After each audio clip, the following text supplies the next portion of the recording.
kuntabaes kunarayen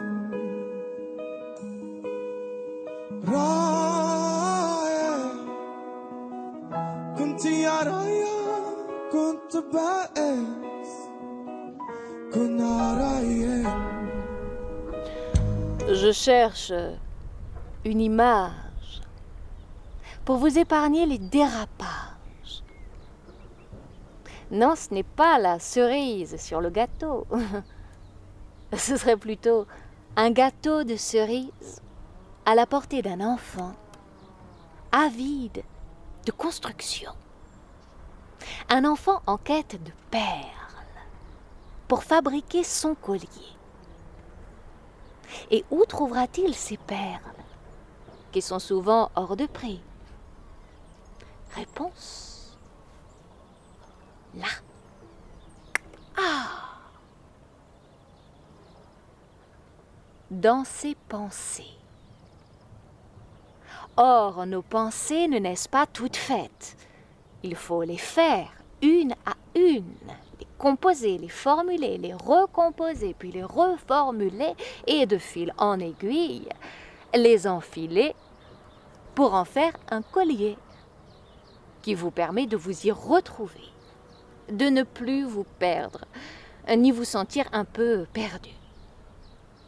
La philo-analyse n'est qu'une perle parmi d'autres, mais une perle qui vous donne envie d'en avoir d'autres, de vouloir un collier, le vôtre, et non celui que l'on vous propose pour vous rallier. Alors, comment on va procéder concrètement? Vous, l'impatient, et moi, la philo-analyste, et qui se doit d'être patiente. En dialoguant, tout simplement, entre amis de la sagesse. Sagesse bien illustrée avec l'image du collier. Un collier de pensée que nous serons fiers de porter parce que nous nous sommes donné beaucoup de mal pour les constituer, les reconstituer ensemble, en échangeant nos consonnes et nos voyelles, nos impressions et nos dépressions, nos bonnes et mauvaises intentions. Pour penser, il faut transpirer. Parce que si toutes les réponses peuvent nous sembler aller de soi, aucune question ne l'est. Et sans être grave, la question, la mise ou la remise en question joue ici le rôle de centre de gravité. Et malgré les lois de la pesanteur, chacun de nous est appelé à retrouver un peu de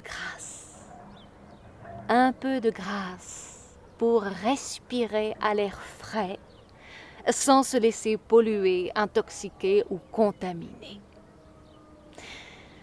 Dans une philo-analyse, on se questionne jusqu'à ce que notre objet rayonne. Tout questionnement est un cheminement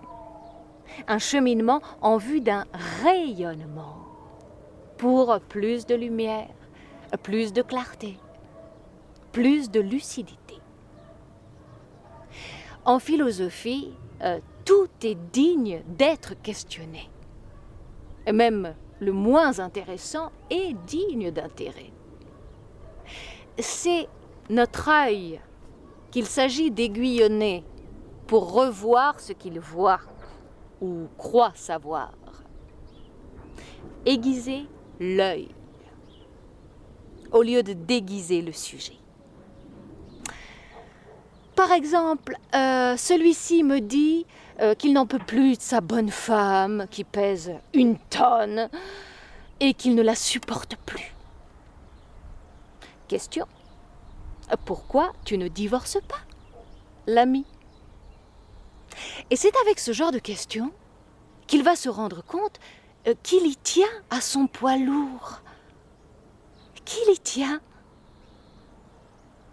Ou celui-là verse de chaudes larmes dans mon cabinet virtuel sous prétexte que sa femme le trompe avec son meilleur ami. Alors, 2 questions. Qu'est-ce qu'il appelle ami? Et est-ce que c'est sa femme qui le trompe? Ou c'est lui qui s'est trompé de femme? Voilà. Voilà la vie ou l'avis de mes impatients qui n'attendent pas de moi une psychanalyse, je ne suis pas une psy électronique, mais une philo-analyste qui les aide à cerner leurs démons au lieu de les fuir ou de leur obéir. Bon, attention, hein, je n'ai jamais prétendu que c'était simple parce que c'est complexe. Et si nous dialoguons, c'est pour ne plus avoir de complexe, pour devenir décomplexé. À bientôt. Formidable, tu étais formidable, j'étais formidable. Nous étions